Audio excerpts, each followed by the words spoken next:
Hello दोस्तों, स्वागत है आपके अपने यूट्यूब चैनल टारगेट सेल्स में। आज है 20 जुलाई और आज के इस लेक्चर में हम बात करने वाले हैं 20 जुलाई से जितने भी करंट अफेयर्स के क्वेश्चन बनते हैं सारे क्वेश्चन को इस लेक्चर में हम डिस्कस करेंगे। और साथ ही दोस्तों इन करंट अफेयर्स के क्वेश्चन से जो भी महत्वपूर्ण पॉइंट बनने वाले हैं उन्हें भी हम देखने वाले हैं। सबसे पहले यहाँ पे दोस्तों हम बात करते हैं जो लास्ट क्लास में से क्वेश्चन पूछा गया था कि भारत के कौन से राज्य में लोकटक झील स्थित है। दोस्तों इसका जो सही जवाब है वो है मणिपुर राज्य। करेक्ट आंसर है यहाँ पे ऑप्शन 4। तो मैं आपको बता दूं कि भारत में जो लोकटक झील है दोस्तों यह मणिपुर राज्य में स्थित है और यह मीठे पानी की झील है। और इस झील में स्थित द्वीपों को दोस्तों फ्यूमिड के नाम से जाना जाता है। साथ ही यहाँ पे आपको याद रखना है कि लोकटक झील में केबल लेमजाओ राष्ट्रीय पार्क मतलब नेशनल पार्क स्थित है, जिसे तैरता हुआ नेशनल पार्क कहा जाता है। इस क्वेश्चन से दोस्तों आपको 3 पॉइंट सबसे महत्वपूर्ण याद रखने हैं। वो कौन कौन से हैं कि भारत के मणिपुर में दोस्तों लोकटक झील स्थित है जो कि एक मीठे पानी की झील है। दूसरा पॉइंट है आपके लिए कि इस झील में स्थित द्वीपों को फ्यूमिड के नाम से जाना जाता है।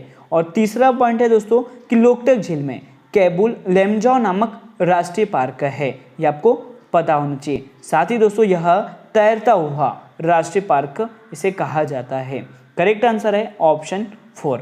और अब चलते हैं दोस्तों जो लास्ट क्लास में क्वेश्चन के थे उनके रिवीजन की ओर। दोस्तों रिवीजन का पहला क्वेश्चन है जेंडर गैप रिपोर्ट 2022 में शीर्ष पर कौन सा देश रहा है। तो शीर्ष पर रहने वाला जो देश है वो है आइसलैंड। यहाँ पे करेक्ट आंसर है ऑप्शन 4।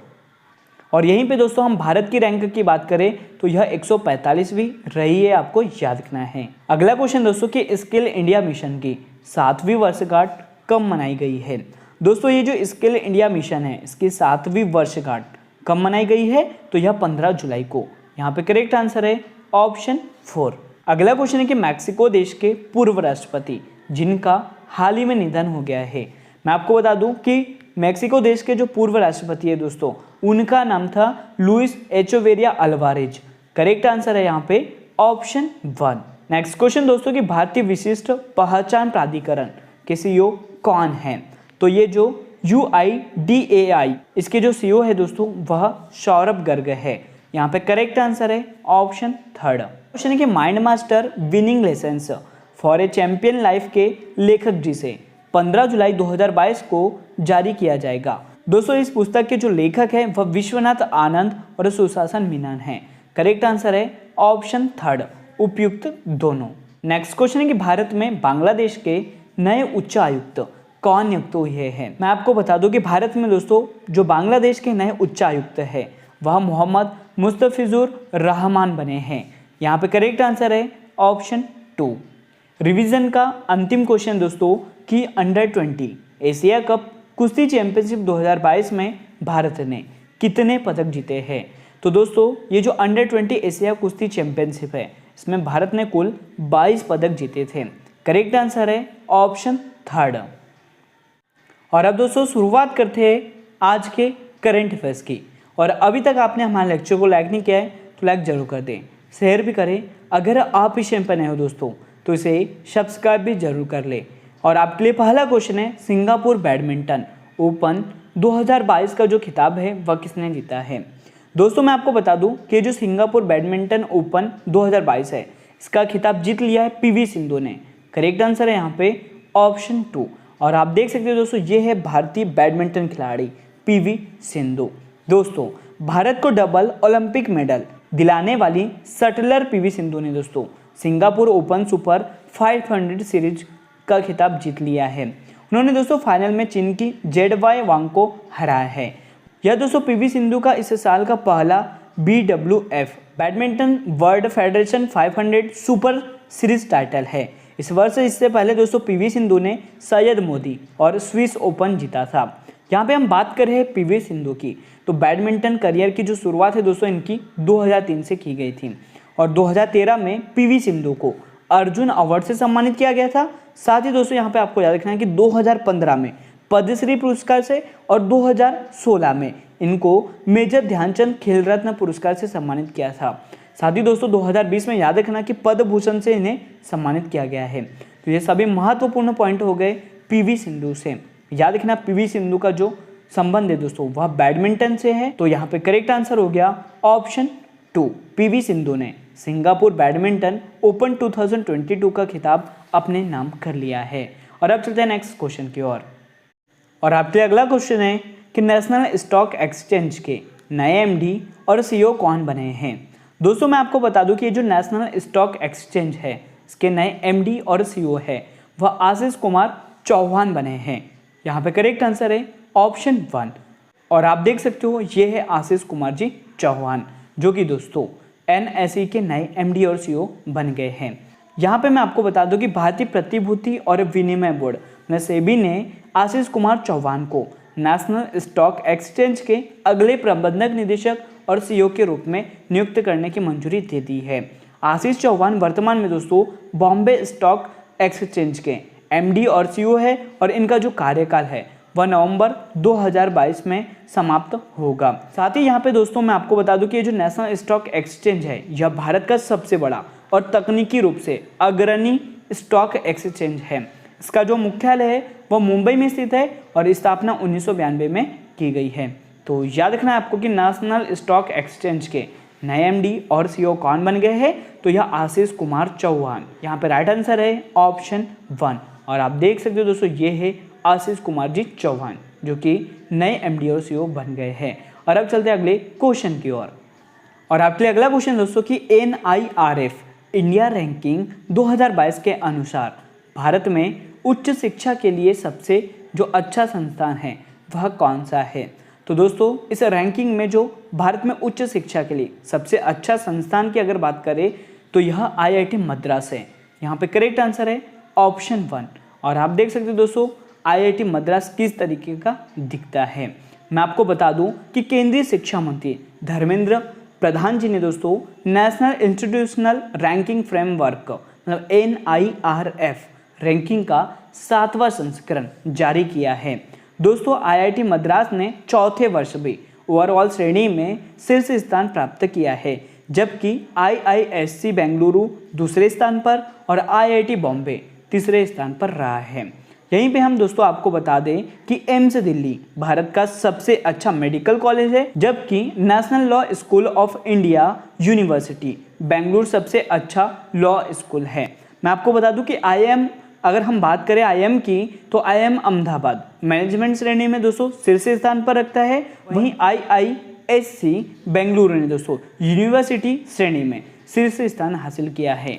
दोस्तों IIT मद्रास सबसे अच्छा इंजीनियरिंग कॉलेज है और जामिया हमदर्द सबसे अच्छा फार्मेसी कॉलेज है। तो ये सभी महत्वपूर्ण पॉइंट हो गए दोस्तों NIRF रैंकिंग से जो आपको याद रखना है। याद रखना कि NIRF इंडिया रैंकिंग 2022 के अनुसार दोस्तों भारत में जो उच्च शिक्षा के लिए सबसे अच्छा संस्थान ओवरऑल बात करें तो यह IIT मद्रास है। करेक्ट आंसर है ऑप्शन 1। और अब चलते हैं अगले क्वेश्चन की ओर।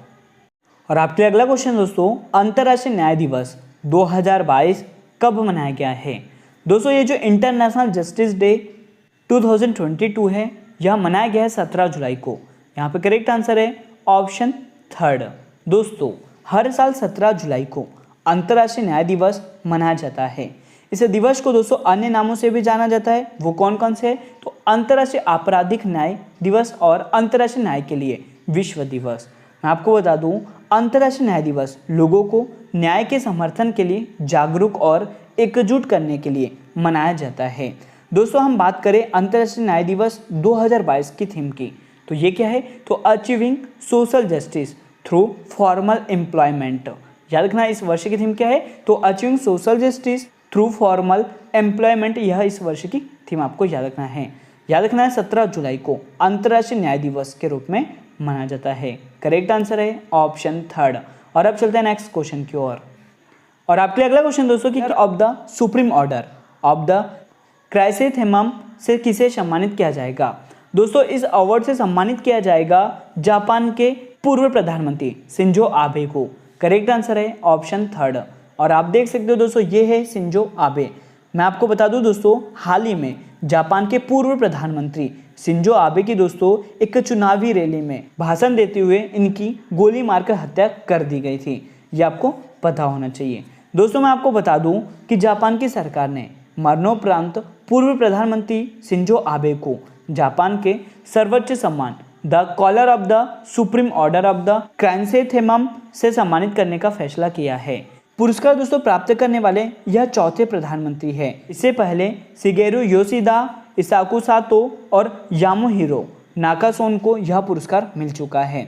साथ ही इंपॉर्टेंट पॉइंट यहाँ पे यह दोस्तों कि शिंजो आबे को 2021 में भारत के दूसरे सर्वोच्च नागरिक पुरस्कार पद्म विभूषण से सम्मानित किया गया था। ये आपको याद रखना है। याद रखना है दोस्तों, करेक्ट आंसर है ऑप्शन थर्ड शिंजो आबे। और आपके लिए अगला क्वेश्चन दोस्तों कि किसे संघाई सहयोग संगठन मतलब एससीओ की पहली सांस्कृतिक और पर्यटन राजधानी घोषित किया गया है। तो दोस्तों मैं आपको बता दूं कि ये जो संघाई सहयोग संगठन है इसकी पहली सांस्कृतिक और पर्यटन राजधानी यह घोषित किया है वाराणसी को, जो कि उत्तर प्रदेश में स्थित है। करेक्ट आंसर है ऑप्शन थर्ड। दोस्तों भारत की सांस्कृतिक और पारंपरिक झांकी प्रस्तुत करने वाले पवित्र शहर वाराणसी को वर्ष 2022 के लिए संघाई सहयोग संगठन मतलब एससीओ की पहली सांस्कृतिक एवं पर्यटन राजधानी घोषित किया गया है। इसके बाद दोस्तों अब ये जो संघाई सहयोग संगठन है इससे जुड़े देश के पर्यटकों का भी आगमन यहाँ पे बढ़ जाएगा। यहाँ पे हम दोस्तों बात कर लेते हैं संघाई सहयोग संगठन की। तो मैं आपको बता दूं संघाई सहयोग संगठन की जो स्थापना है दोस्तों वह 2001 में हुई थी और इसका मुख्यालय बीजिंग चीन में स्थित है। सेक्रेटरी जनरल है दोस्तों व्लादिमीर नोरो और मैं आपको बता दूं इसके महासचिव झांगमिंग है। साथ ही दोस्तों यहाँ पे आपको याद रखना है कि संघाई सहयोग संगठन के जो सदस्य देश है वो कौन कौन से हैं, तो यह भारत, पाकिस्तान, चीन, रूस, कजाकिस्तान, उज्बेकिस्तान, किर्गिस्तान, तजाकिस्तान और ईरान हैं। याद रखना दोस्तों यह सदस्य देश है संघाई सहयोग संगठन के। तो याद रखना आपको कि वाराणसी उत्तर प्रदेश को संघाई सहयोग संगठन की पहली सांस्कृतिक और पर्यटन राजधानी घोषित किया गया है। और अब चलते हैं नेक्स्ट क्वेश्चन की ओर। और आपके लिए अगला क्वेश्चन दोस्तों कि एनडीए के द्वारा किसे उपराष्ट्रपति पद का उम्मीदवार बनाया गया है। दोस्तों मैं आपको बता दूं कि एनडीए ने जो अपना उपराष्ट्रपति पद का उम्मीदवार है वह किसे चुना है, तो यह चुना है जगदीप धनखड़ को। करेक्ट आंसर है यहाँ पे ऑप्शन थर्ड। और आप देख सकते हो दोस्तों ये है जगदीप धनखड़। यहीं पे दोस्तों विपक्ष ने जो अपना उपराष्ट्रपति पद के लिए उम्मीदवार है वह किसे चुना है, तो यह मार्गरेट अल्वा को चुना है। और आप देख सकते हो दोस्तों ये है मार्गरेट अल्वा। यहाँ पे करेक्ट आंसर क्या है ऑप्शन थर्ड जगदीप धनखड़।